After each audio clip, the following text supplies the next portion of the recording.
Kalau semua kembali lagi bersama saya, hari ini saya akan membahas tentang simulasi persediaan, penyusutan, dan PSAK 1. Nah, pertama-tama kita masuk dulu ke eh, simulasi persediaan.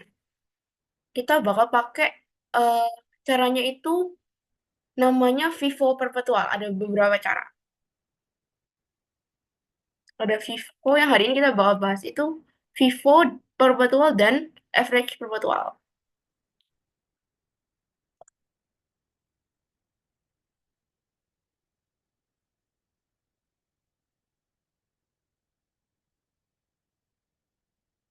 CPU ini cost per product. Saya singkat saja.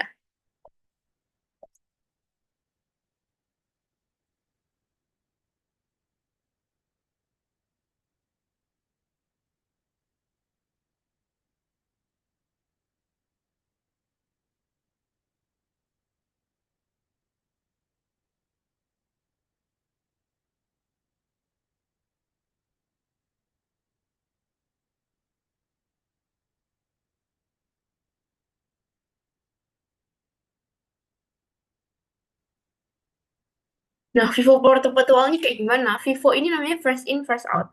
Sesuai sama namanya, first in berarti stok yang masuk dulu itu nanti dia yang pertama kali bakal keluar. Nah, untuk simulasinya kita langsung aja ke soal supaya lebih jelas. Tanggal 1 Januari 2026, itu stok awal sebesar 2.000 kuantitasnya, jadi kita sisi 2.000. Harga satuannya itu 10.000. Jadi kita tulis 10.000. Coba deh.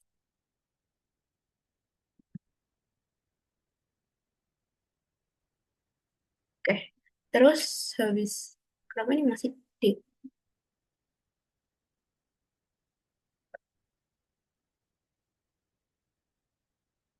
Oke. Ini di sini bisa dari 2.000, terus habis itu untuk totalnya itu tinggal kita kaliin aja unitnya sama cost per produknya. Terus ketemu persediaan awalnya kita di sini totalnya ada 20 juta.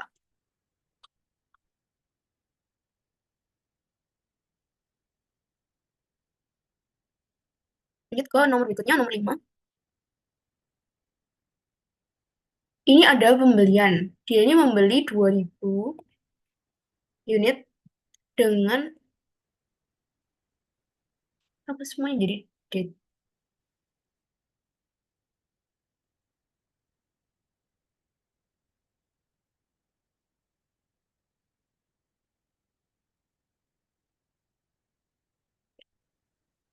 2.000 dengan harga 12.000. Berarti kita tulis harganya 12.000. Terus habis itu totalnya itu sama dengan dikali aja.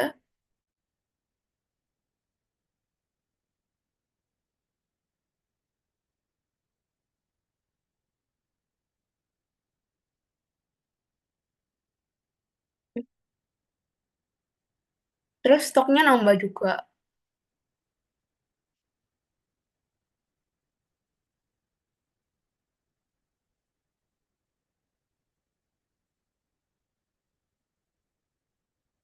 Lanjut ke soal berikutnya, tanggal 7. Tanggal 7 ini ada penjualan sebesar 3.000. 3.000, stoknya kita di sini ada, berarti kita ngabisin dulu stoknya kita yang ini, yang pertama.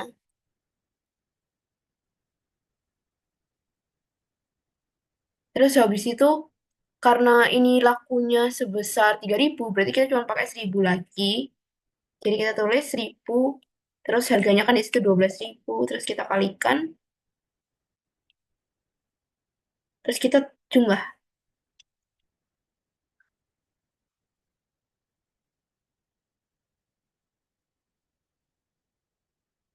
Terus habis itu kita bisa tahu di sini 2.000 kurangi 1.000 itu 1.000. Jadi kita tulis sisanya sesaknya itu 2.000 kurangi 1.000. Terus harganya juga sama kayak gini 12.000. Kita kupas aja sama dengan kita kali. Oke.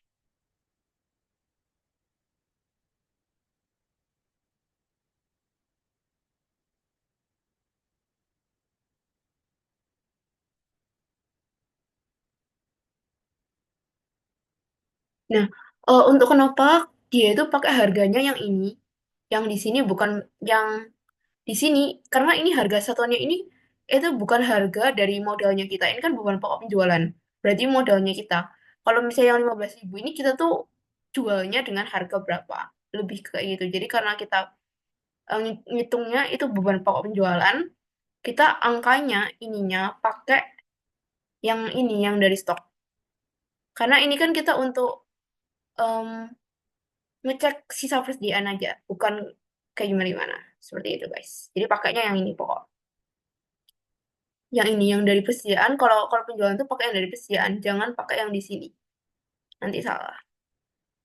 Lanjut ke nomor 13. 13. Tanggal 13 itu ada pembelian sebanyak 2.500 dengan harga 14.000. Saya kita copy aja pembelian.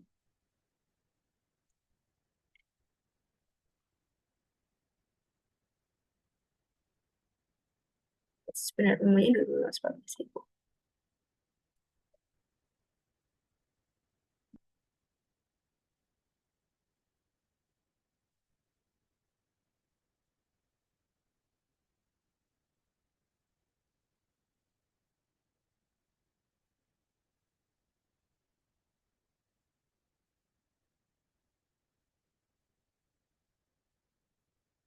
Lanjut ke soal berikutnya tanggal 17. Ada pembelian lagi, yaitu sebanyak 3.000 dengan harganya 10.000. Langsung aja kita kopas tanggal 17. Terus habis itu kita kalikan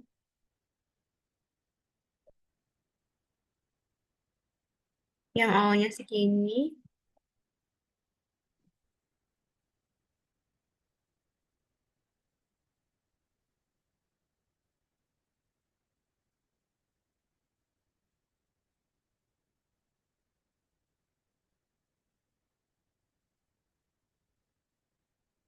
Lanjut, soal berikutnya, setelah tanggal 17 itu ada tanggal 20, penjualan sebanyak 2.500.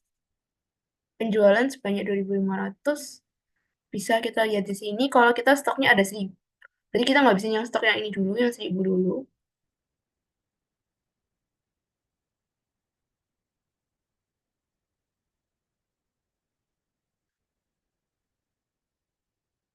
Kita habisin stoknya yang 1.000.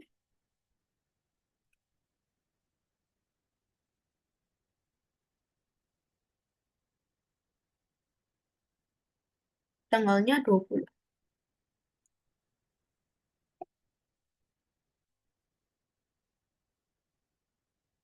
Terus karena 1.500 berarti sisa 1.500 lagi. Harganya pakai 14.000, pakai yang bawahnya. Terus kita kali seperti biasa untuk tahu totalnya.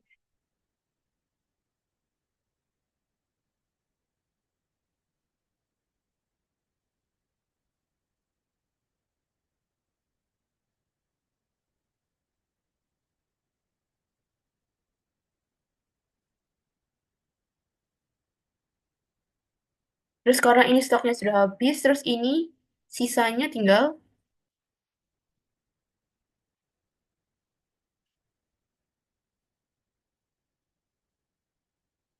1.000.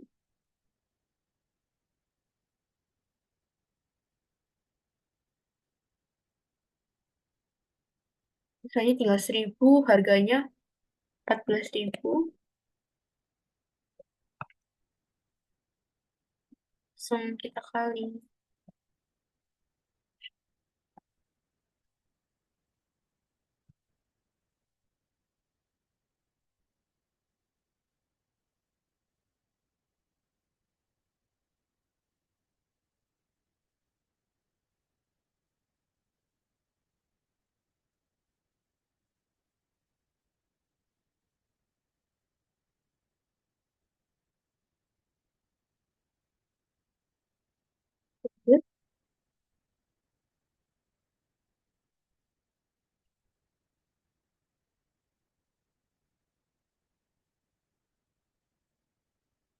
Ada pembelian sebesar 1000 dengan harga ini 12.000 tanggal 22 bulan 1 2026 yang kita kopas.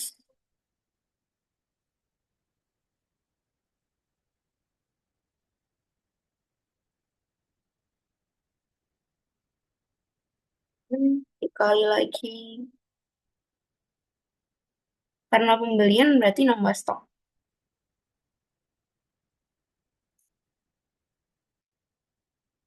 Hmm,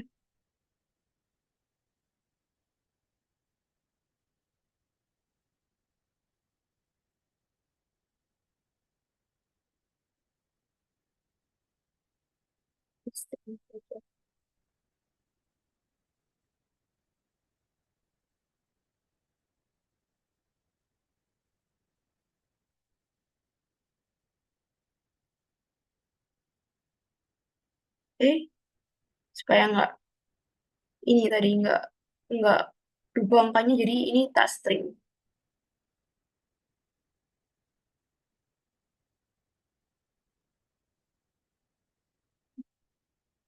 Oke, sudah. Lanjut 22 28 tanggal 28. 28 itu ada penjualan sebesar 4.000. Karena 4.000 berarti langsung aja ini semua langsung kepake.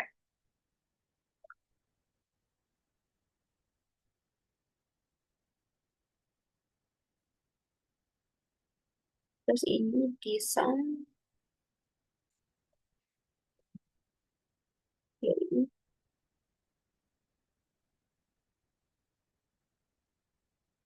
Lanjut tanggal berikutnya tanggal 30. Tanggal 30 ini ada penjualan sebanyak 1.000. 1.000 dengan harga ini berarti sisanya. Dengan ini berarti kita udah selesai, terus habis itu kita tinggal lanjut ke hitung beban pokok penjualannya.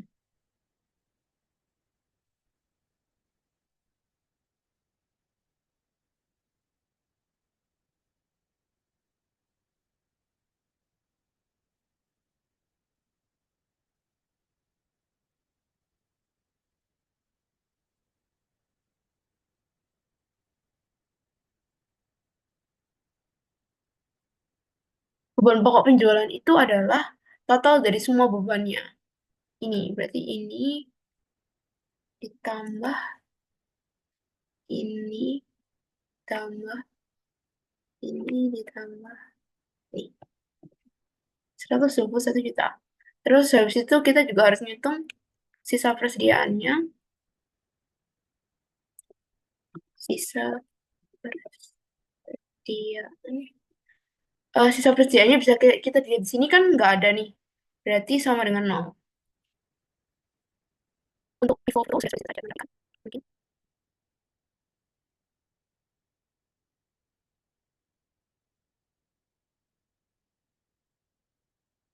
lanjut ke yang berikutnya, yaitu average per watt. Maaf guys, ada yang tertinggal guys. Aku lupa tadi tentang kita gimana cara ngitung laba brutonya.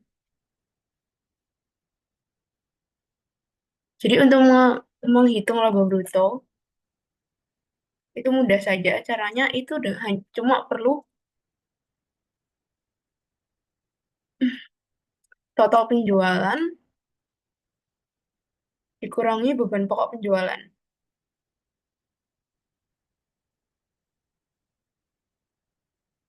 Nah, untuk total penjualannya ini kan kita belum tahu nih gimana caranya. Jadi pertama kita untuk cari tahu total penjualannya itu kita pakai kita kaliin aja antara kuantitas sama harga satuannya ini. Kita kaliin.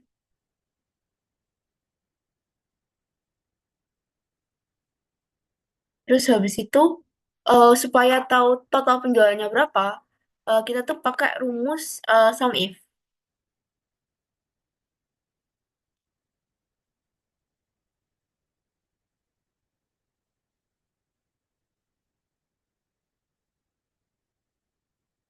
sama dengan sum if range-nya kita pilih yang ini. Terus habis itu titik koma kriterianya kita, karena kita mau cari penjualan, kita pilih penjualan, terus habis itu kita pilih sum range-nya itu yang ini. Betul. Kita lihat di sini apa benar penjualannya. Coba kita hitung manual. Sama dengan 45 juta ditambah bulan penjualannya di sini lagi ditambah penjualannya ada dua lagi. Memastikan.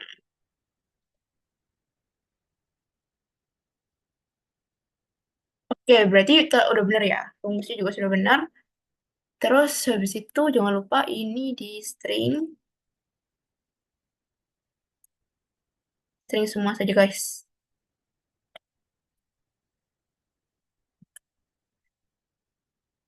Oke, sudah. Terus habis itu kita sudah tahu kan total penjualan itu segini, 178 juta. Berarti kita tinggal ngurangin angkanya tadi 178 juta dikurangi dengan beban pokoknya ini 121 juta. Nanti bisa kita tahu hasilnya sama dengan ini dikurangi ini. Dan ketemulah laba brutonya sebesar 57 juta.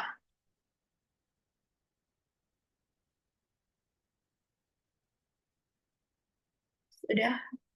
Terus baru kita lanjut ke Vivo, Vivo average perpetual.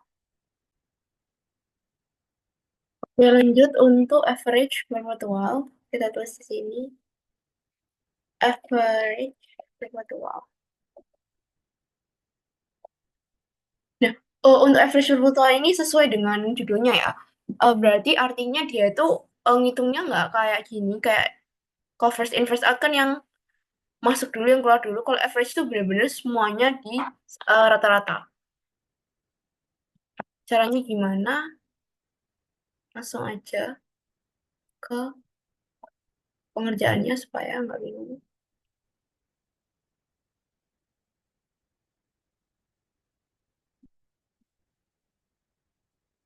Sebenarnya kopnya sama, terus tanggal 1 juga masih sama.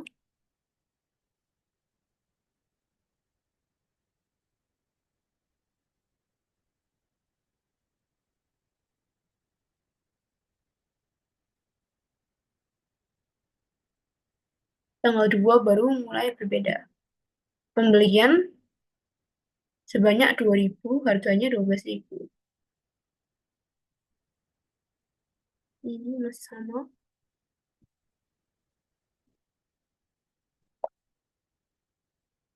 Nah, bedanya itu ada di sini. Kalau misalnya average itu dia ngitungnya semua unitnya itu ditambah. Karena ini kan sama-sama pembelian nih. Ini ditambah. Terus habis itu totalnya juga ditambah. Total dari keduanya. Ini ditambah juga dengan totalnya yang ini. Semula hasilnya 44 juta. Terus cost per produknya itu caranya gimana? Caranya total dibagi dengan unit. Karena ini adalah average. Jadi eh, makanya dibagi untuk cari rata-ratanya. Makanya dibagi karena kita cari rata-rata.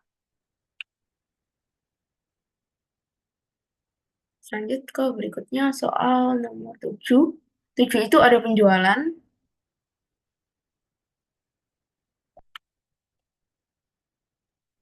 7 itu ada penjualan 3.000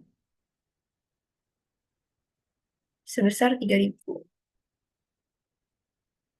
Kita tulis di sini 3.000.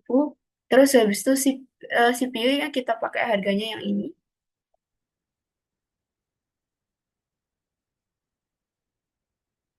Value-nya kita pakai cost per produknya itu kita pakai yang ini. Terus habis itu kita kalikan biasa.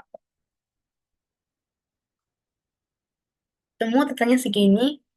Terus habis itu kita kurangin sisanya kan berarti stoknya 1.000. Terus habis itu CPU-nya tetap pakai 11.000, terus habis itu totalnya kita kali.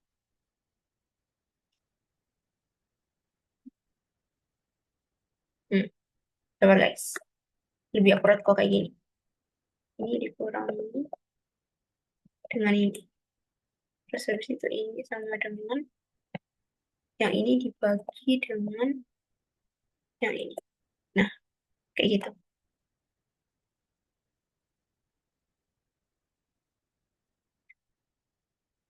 Terus habis itu berikutnya tanggal 13. 13 itu dia beli. 13 itu dia beli 2.500, harganya 14.000.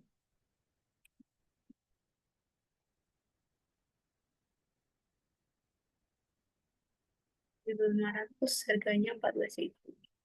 Oke, jangan berapa 13. Terus habis itu caranya gimana? Sama kayak yang tadi, unitnya ini ditambah, terus habis itu di total, totalnya juga ditambah, terus habis itu ini dibagi untuk tahu average-nya berapa. Oke, sudah. Lanjut ke soal nomor berikutnya, tanggal 17 ada pembelian lagi 3.500. Tanggal 17, 3.500. Harganya 10.000. Langsung aja kita copy paste. Karena sama, kita copy paste saja.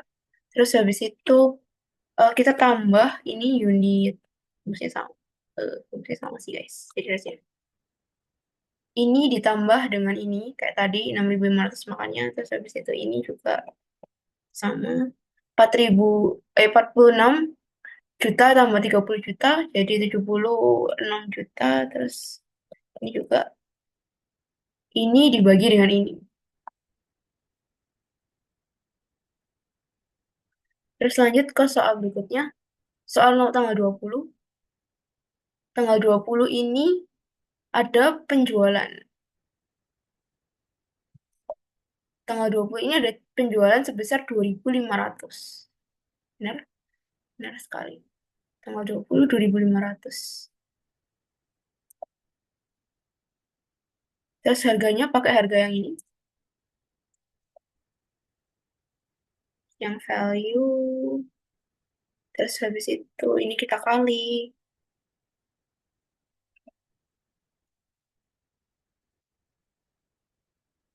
Totalnya. Terus habis itu ini dikurangin dengan ini. Terus habis itu ini dikurangi dengan ini.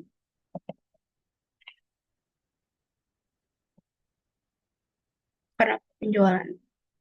Sini tetap sama rumusnya.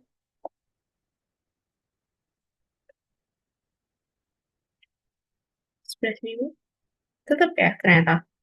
Sabar guys, kita cek. 6.500, 4.000 benar. 76. Kurangnya 29.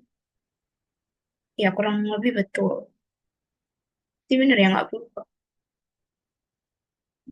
20, terus habis itu nomor 22. 22 bulan 11, bulan 1 2026. Oh ya, untuk menjelaskan aja. Jadi kalau misalnya dia kayak gini, ini kan dia ngejual barang sebesar tadi 2.500, terus habis itu harganya pakai ngikutin yang ini, terus kita untuk tahu totalnya kita kalikan kayak biasa, ini kali ini, terus habis itu untuk tahu sisa unitnya kita kurangi ini dikurangin dengan yang ini, kita ketemu hasilnya 4.000. Terus kemudian ini didapatnya itu dari 76 juta ini dikurangi dengan 29 juta sekian ini. Kemudian habis itu ini dapatnya dari total dibagi dengan unit. Gitu. Itu untuk yang penjualan. Kalau pembelian berarti ditambahkan. Kayak misal yang ini. Ini kan dia beli 3.000, berarti 3.500 tambah 3.000, 6.500. Totalnya juga ditambah 46 juta ditambah 30 juta. Terus hasilnya jadi 76 juta. Terus habis itu ini, yang ini nggak pernah berubah. Ini kan average. Jadi total dibagi dengan unit gitu. Dua-dua itu adalah pembelian sebesar 1.000, harganya 12.000, tanggal 22. Langsung aja kita kopas kalau gitu. Pembelian, terus habis itu karena pembelian berarti kan ditambah. Terus habis itu ini juga ditambah.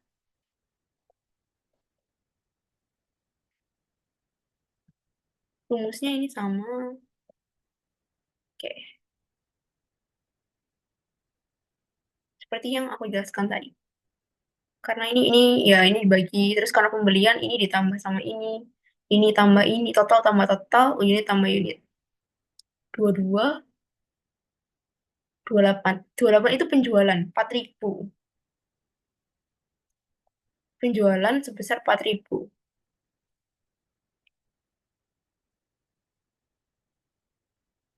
tanggal 28. Terus angkanya kita pakai yang ini. Terus habis itu caranya gimana? Sama aja dikali. Terus habis itu untuk tahu dia ininya gimana, eh,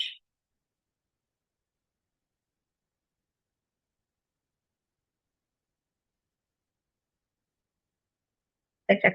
5.000 kurangi 4.000. 4.000, 1.000. 58 kurangi 47 ini kurlap. Kurlap benar.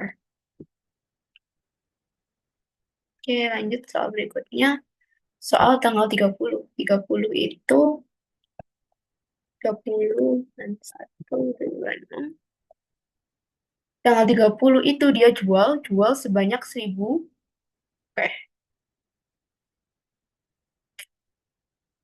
kita tulis 1.000.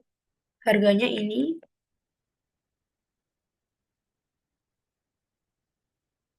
Terus caranya sama kayak tadi, langsung dikali. Terus ini juga caranya sama karena sama-sama jual. Ini ya, ini kan karena jadi ya kita saja nilai.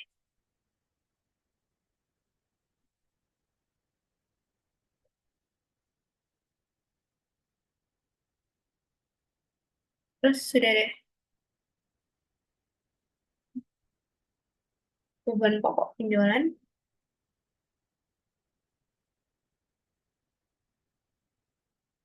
sama dengan um,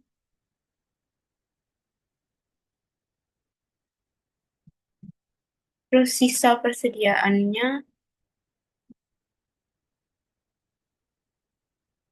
no juga. Nah, ini bisa dilihat, kita kita hitung laba brutonya gimana caranya. Sabar. Bisa kita lihat tapi di sini kalau misalnya dia tuh beban pokok penjualannya yang average perpetual sama Vivo perpetualnya kan sama. Ini tuh sebenarnya harusnya bisa kayak gini. Karena kebetulan kan aku juga persediaannya udah habis gitu. Jadi ya beban pokoknya sama. Tapi mungkin kalau misalnya kasusnya itu nanti ada persediaannya itu ada sisa, itu beban pokok penjualnya bisa aja beda. Jadi kayak ya ini kebetulan aja sama, tapi kalau di kasus yang lain, di yang normalnya kalau ada sisa unitnya, itu bisa jadi hasil beban pokoknya versi yang average sama yang Vivo itu bisa beda dan itu normal. Terus ya ini total penjualan kan segini tadi 128 juta dikurangi beban pokoknya kebetulan karena sama jadi sama-sama 121. Terus habis itu ini tak hitung 43 dikurangi 1,3 ini. Oh ya, 57 juta. Nah, oke, udah 57 juta selesai. Berarti ini kita sudah menyelesaikan persediaan.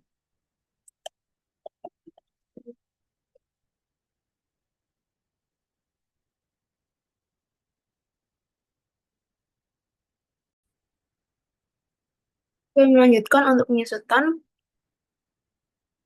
Ini soalnya ada tiga materi penyusutan yang akan saya jelaskan, yaitu metode garis lurus, unit aktivitas, dan saldo menurun. Nah, pada tanggal 1 November 2025, PT Pengangguran ini membeli sebuah mobil yang senilai 300 juta. Terus, maaf guys, mobil.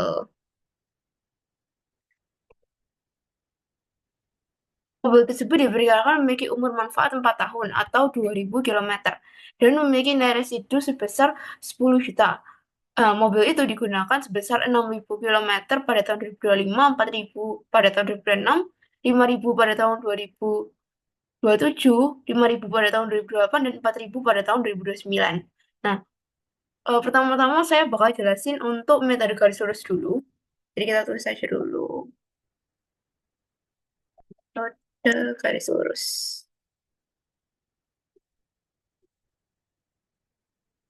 Terus biaya yang dapat disusut.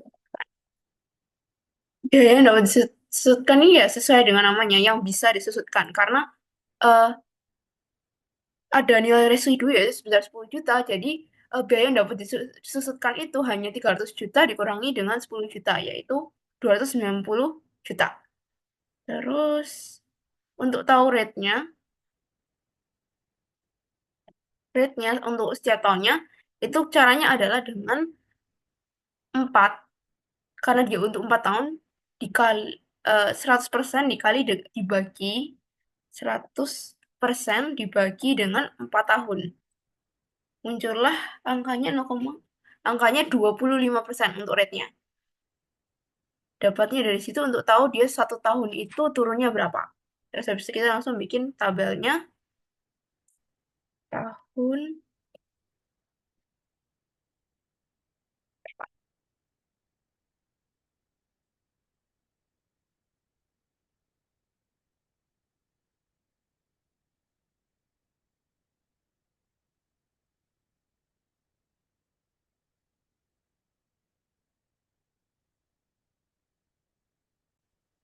Dan untuk tahunnya ini bisa kita lihat di sini kalau dia itu belinya pada tahun 2025. Ya tulis, ya kita copy paste saja guys.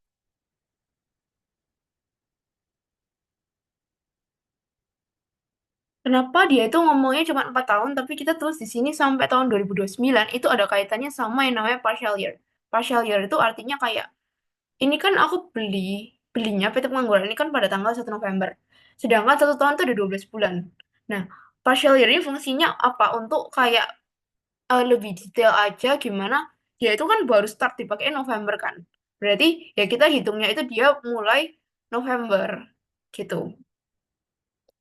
Jadi partial year ini kayak setahun itu kan waktu kita beli kita nggak selalu belinya itu tanggal 1 Januari. Itu tuh untuk kayak kalau misalnya dia belinya kayak sekarang ini kayak November. Jadi kita nggak ngitungnya itu sebagai 1 tahun karena kan kita belinya bulan November toh. Jadi bulan-bulan sebelumnya itu kita belum pernah pakai. Makanya itu kita nggak bisa ngomong kalau dia itu dipakainya 1 tahun full gitu. Maksudnya gimana? Mungkin langsung aja. Kalau ini kan 1 November dia beli. November ke Desember itu berapa bulan? November, Desember. 2 bulan kan? Berarti artinya dia partial year-nya itu 2/12. Sabar. 2/12. Makanya itu tadi aku bilang November, Desember. Di sini ada tulisannya 2/12. Guys, sebenarnya itu. Terus jadi Januari ke Oktober itu Januari, Februari, Maret, April, Mei, Juni, Juli, Agustus, September, Oktober. Oktober itu ada 10 kan? Berarti itu 10 bulan. Berarti kita tulis di sini nanti di tahun yang terakhir itu 10/12.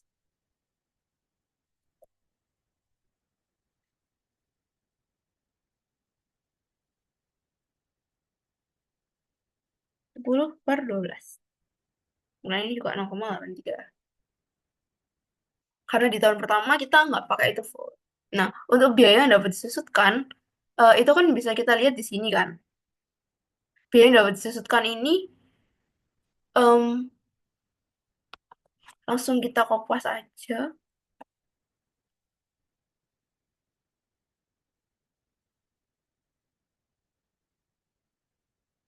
Terus habis itu rate-nya 25% ini kita juga kopas aja.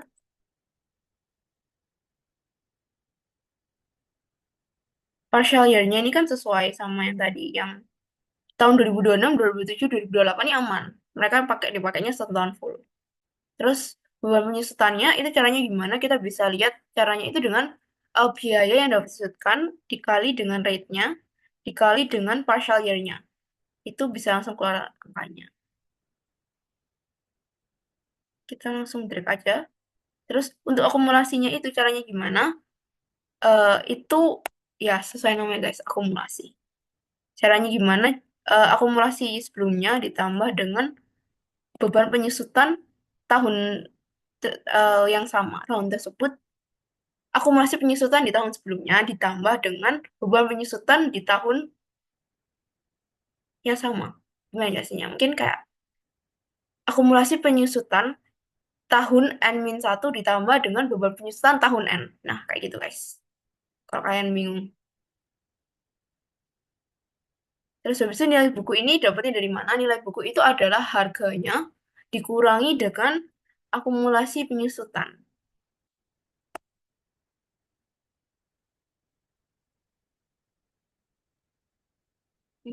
Sebentar guys.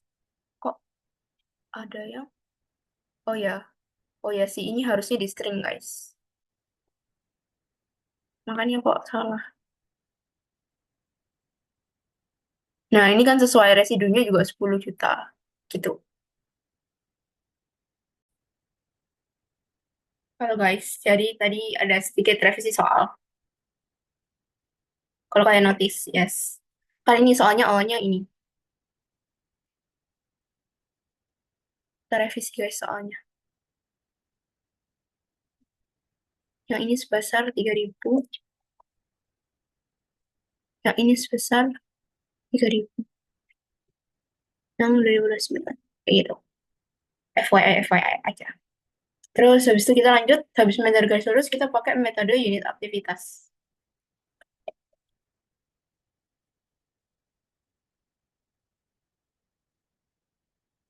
Untuk tahunnya masih sama. Terus nggak ada biaya yang disusutkan, tapi adanya unit aktivitas dalam kilometer karena ini itu mobil, jadi dia pakai kilometer. Terus ini biaya per unit.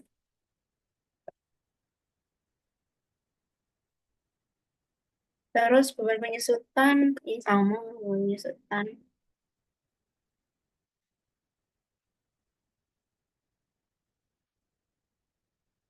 Udah, terus habis itu, nah gimana caranya kita tahu biaya per unit? Biaya per unit itu dapatnya dari kita punya harganya, which is 300 juta, kita bagi dengan ini. Mobil itu diberikan memiliki umur manfaat 4 tahun atau 20.000 kilometer. Berarti kita tulis aja 20.000 kilometer. Tuh, kita bisa tahu dia 15.000 per, jangan benar kan? Ya, benar. 15.000 per kilometernya. Terus habis itu ini dari soalnya, kita langsung copy aja. Terus biaya per unitnya kan ini, kita copy saja.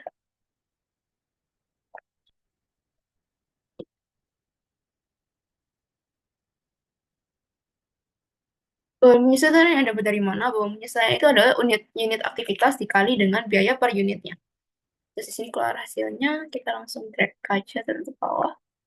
Jangan lupa diganti RP. Terus akumulasinya, yang pertama kita langsung copy aja karena masih yang pertama.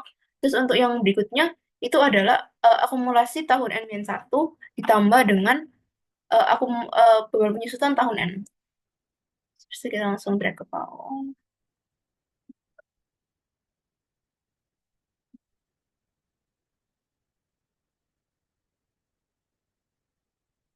Oh my God, maaf. Berarti kita sudah melakukan sebuah kesalahan. Ini harusnya bukan, eh, iya ini harusnya bukan di 3, guys. Berarti ini harusnya bukan harga, maaf guys. Harusnya ini biaya yang dapat disusutkan. Karena saya merasa kayak ada yang salah. Ternyata memang ada yang salah. Kita ubah Nah, oke, sudah betul. Terus untuk nilai bukunya, itu kita pakai yang ini harga dikurangi dengan akumulasinya. Temu, terus habis itu kita tinggal seret. Tapi tadi aku lupa lagi. Aku lupa nge-string. Mari kita string. Jangan lupa di string, guys. Supaya string itu fungsinya untuk nggak pindah-pindah. Nggak pindah-pindah. Terus di sini bisa kita lihat hasilnya 10 juta.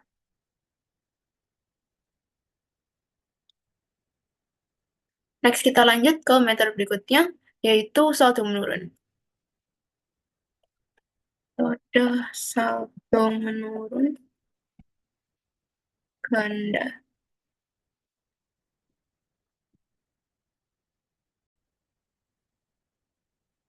Untuk metode saldo menurun berganda ini, pertama yang perlu kita bahas adalah rate-nya.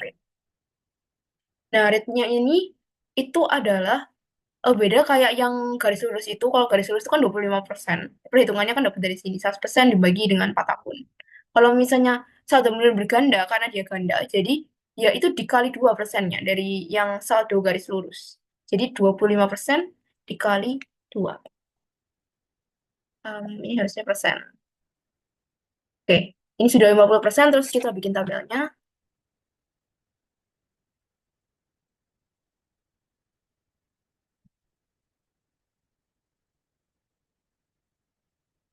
Ini bukan biaya yang disebutkan, tapi nilai pokok awal.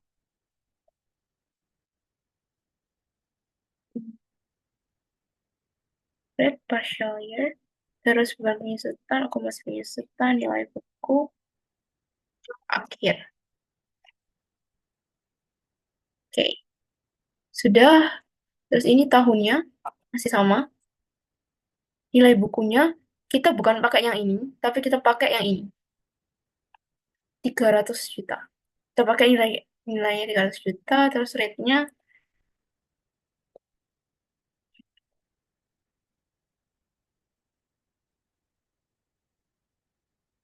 pasti, kecuali yang terakhir. Yang terakhir ini nanti bakal ada namanya penyesuaian nanti. Kita sesuaikan nanti. Nanti bakal aku jelasin. Aku pas dulu. Nah, oke. Untuk metode saldo menurun berganda ini, dia agak beda. Kerjanya tuh dia samping dulu, horizontal dulu, baru nggak bisa langsung kayak tadi yang apa ini garis lurus itu nggak bisa langsung kayak turun ke bawah itu nggak bisa. Caranya gimana? Beban pertama ini sama kayak biasa. Nanti ini di tahun yang terakhirnya ada penyesuaian, nanti aku jelasin. Beban penyesuaiannya kita tulis caranya nilai buku awal dikali dengan rate-nya berapa, dikali dengan partial year-nya berapa. Ya, ini nggak apa-apa sih. Terus untuk akumulasi penyusutannya, sementara karena masih ini. Terus nilai buku akhirnya itu nilai buku awal, sering, dikurangi dengan akumulasi. Nah, ketemu angkanya segini.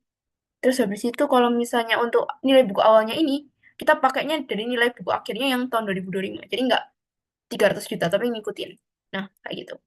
Terus ini bisa kita lihat di sini. Terus akumulasinya ini sama dengan tahun sebelumnya ditambah dengan bebannya. Berapa kita ketemu. Terus itu nanti akan berubah guys, sabar. Terus nilai buku akhirnya sama dengan, ini bisa nggak sih? Ya, saya bisa sih, langsung. Tuh. Nah, ya, benar kan ya? Kita coba cek dulu guys. 40% beban penyusutannya benar, akumulasi, ya, benar kan? Benar. Terus akumulasinya benar, nilai buku akhirnya benar. Ya, benar sih, pasti. Yes, sudah benar? Oke, ya kan ya, udah benar kan? Sedikit trash issue guys. Iya, oke. Kayak gitu guys, supaya langsung. Terus habis itu di kayak ini ya langsung kopas sih bisa sih. Nah, oke. Untuk yang di tahun yang terakhir ini, yang tahun 2029, ini agak beda karena dia ada penyesuaian. Jadi kita terus ada penyesuaian. Yang kayak gitu. Terus ini juga kita tulis penyesuaian.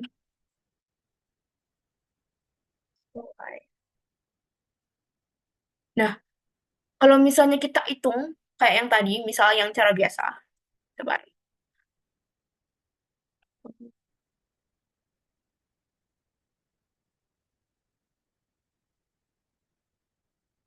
Oke, kalau kita ngitung kayak biasa, itu pasti nanti hasil angka terakhirnya itu nggak mungkin hasilnya itu sama kayak yang seharusnya.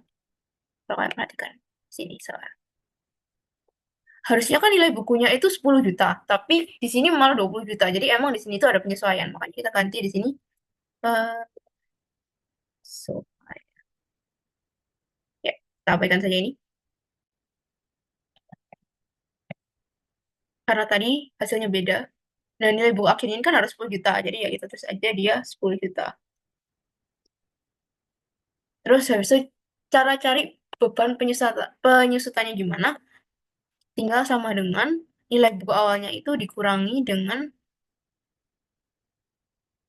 nilai buku akhir. Terus habis itu akumulasinya bisa seperti biasa deh harusnya. Ya nggak sih? Ya, bisa seperti biasa. Baik, benar.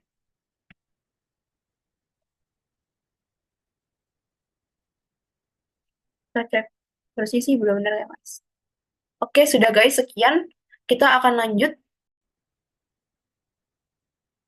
Halo semua. Oke, kita bakal masuk ke penyajian laporan keuangan menurut PSAK 1.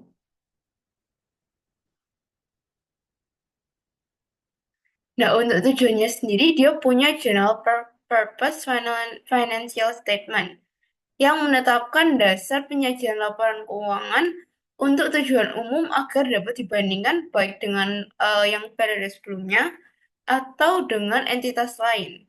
Hal ini tuh mengatur tentang persyaratan penyajian laporan keuangan, menentukan struktur laporan keuangan, dan menentukan isi minimum dari laporan keuangan. Berikutnya ada ruang lingkup PSAK 1. Itu tuh adalah entitas wajib yang memakai PSAK 1 ini sebagai pedoman saat menyusun dan menyajikan laporan keuangan tujuan tujuan umum. Laporan ini dibuat untuk mengikuti standar SAK, standar keuangan, standar akuntansi keuangan. Terus laporan tersebut juga ditunjukkan ke investor, kreditur, dan manajemen. Namun ini tuh nggak berlaku untuk entitas syariah. Nah, untuk arti laporan keuangan itu artinya penyajian terstruktur yang menggambarkan posisi dan kinerja keuangan suatu entitas. Nah, tujuannya memberikan informasi tentang posisi keuangan, kinerja keuangan, arus kas entitas untuk membantu penggunanya untuk mengambil keputusan ekonomi. Nah, isinya itu ada apa aja? Ada aset, liabilitas, ekuitas, pendapatan, beban, kontribusi, distribusi, dan arus kas. Nah, komponen laporan keuangan itu ada laporan posisi keuangan yang itu tuh neraca pada akhir akhir periode, laba rugi komprehensif itu selama periode, perubahan ekuitas juga selama periode, arus kas selama periode juga. Terus ada catatan atas laporan keuangan. Ini tuh berisi ringkasan kebijakan akuntansi penting dan informasi penjelasan lainnya. Nah, untuk laporan posisi keuangan pada awal periode itu tuh untuk merefleksikan mereklasifikasikan pos laporan keuangan. Nah, untuk karakteristik umumnya, pertama ada penyajiannya yang secara wajar dan kepatuhan terhadap SAK. Ini nih disusun berdasarkan SAK berarti artinya. Terus dasar akrual itu mencatat laporan keuangan saat transaksi benar-benar terjadi. Terus kelangsungan usaha. Jadi laporan keuangan itu disusun berdasarkan asumsi kelangsungan usaha atau going concern.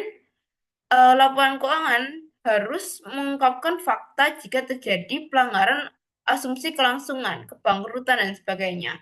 Terus ada juga material dan agregasi.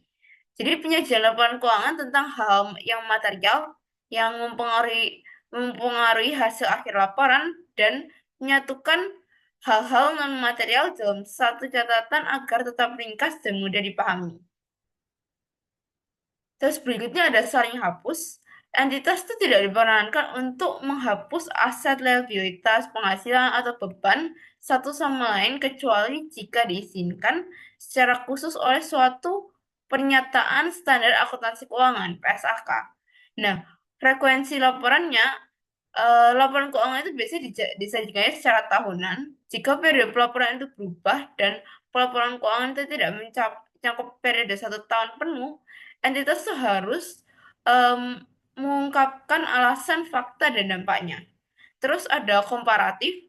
Laporan keuangan itu harus menyajikan informasi yang komparatif dengan periode sebelumnya untuk semua jumlah yang dilaporkan. Nah, berikutnya ada konsisten. Jadi entitas itu harus konsisten dalam menyajikan laporan keuangan dari periode ke periode. Jika ada perubahan dalam penyajian atau klasifikasi, entitas itu harus mengungkapkan alasan perubahan tersebut. Nah, kita masuk ke laporan posisi keuangan eh, yang di bagian aset. Aset itu adalah sumber-sumber daya yang bernilai ekonomi milik pribadi atau perusahaan dan diharapkan bisa menghasilkan keuntungan di masa mendatang. Nah, urutannya itu aset lancar. Aset lancar dulu diikuti dengan aset tidak lancar. Ini tuh klasifikasinya terpisah. Terus berikutnya ada klasifikasi aset lancar jika. Jadi dia itu di-consider aset lancar ketika dia mengharapkan untuk menjual atau menggunakan. Terus aset itu dimiliki untuk tujuan diperdagangkan. Terus aset akan direalisasikan waktu paling lambat 2 bulan bulan setelah periode pelaporan. Nah, aset berupa kas atau setara kas sesuai dengan PSAK 2 selama tidak dibatasi penggunaannya untuk menyelesaikan. Nah, untuk aset tidak lancar itu sisanya yang nggak masuk klasifikasi aset lancar. Terus berikutnya ada liabilitas. Liabilitas itu adalah suatu kewajiban yang harus dibayar oleh perusahaan kepada pihak lain saat jatuh tempo. Untuk urutan penyajiannya itu ada liabilitas jangka pendek dulu, terus habis itu liabilitas jangka panjang. Ini klasifikasinya juga terpisah. Next ada eh, perbedaannya liabilitas jangka panjang dan jangka pendek. Kalau jangka pendek itu jatuh temponya dalam waktu 12 bulan setelah periode pelaporan. Jika entitas itu tidak memiliki hak tanpa syarat untuk membiayai kembali liabilitas tersebut. Untuk jangka panjang itu berarti sisanya selain yang jangka pendek. Untuk ekuitas itu pengertiannya nilai seluruh jumlah aset perusahaan yang sudah dikurangi hutang serta kewajiban perusahaan. Urutan penyajiannya itu setelah liabilitas tadi. Terus untuk klasifikasi terpisah, dia itu berdasarkan kepentingan non pengendali dipisahkan dengan ekuitas yang dapat didistribusikan kepada pemilik entitas induk. Nah, untuk Unilever sendiri, kita bisa lihat di sini kalau misalnya atas, kalau yang atas tuh kita bisa lihat di sini, dia itu nggak ada tulisannya pisah-pisahannya. Nah, ini tuh karena di yang Unilever Indonesia ini dia itu nggak punya anak perusahaan. Sedangkan kalau misalnya untuk yang ini yang bawah, ini adalah Unilever yang eh, global, yang satu dunia. Itu dia punya shareholders equity dan non-controlling interest. Nah, jangan lupa laporan posisi keuangan itu asetnya itu harus sama dengan liabilitas plus ekuitasnya. Terus masuk ke laporan laba rugi. Jadi laporan ini tuh laporan keuangan yang menunjukkan kinerja keuangan entitas dalam satu periode. Ada juga laporan laba rugi komprehensif. Nah, ini tuh artinya perubahan aset atau liabilitas itu tidak mengaruhi laba pada periode rugi. Ini dibagi jadi dua lagi, ada laba sebelum komprehensif sama laporan laba komprehensif dimulai dari laba rugi bersih. Nah, untuk laporan laba rugi sendiri itu penyajiannya itu unsur-unsur yang termuat dalam laba komprehensif. Kayak ini, misal penjualan bersih, beban ini yang dimaksud yang termuat dalam laba komprehensif. Terus urutan penyajiannya itu laba sebelum laba komprehensif dan laporan laba komprehensif yang dimulai dari laba rugi bersih. Terus untuk minimum line itemnya itu memuat setidaknya pendapatan, beban, beban usaha, beban keuangan, dan laba komprehensif. Dan di sini kebetulan dia, eh, oh enggak, jumlah ini ya guys, BTW. Ini kebetulan kayaknya rugi komprehensifnya. Untuk klasifikasi beban, dia itu dikategorikan sesuai dengan kegunaan dan fungsi operasionalnya. Nah, ini sekarang kita bakal bahas tentang laporan laba rugi komprehensif yang isinya itu sesuai dengan laba komprehensif yang digabungkan dengan PSAK.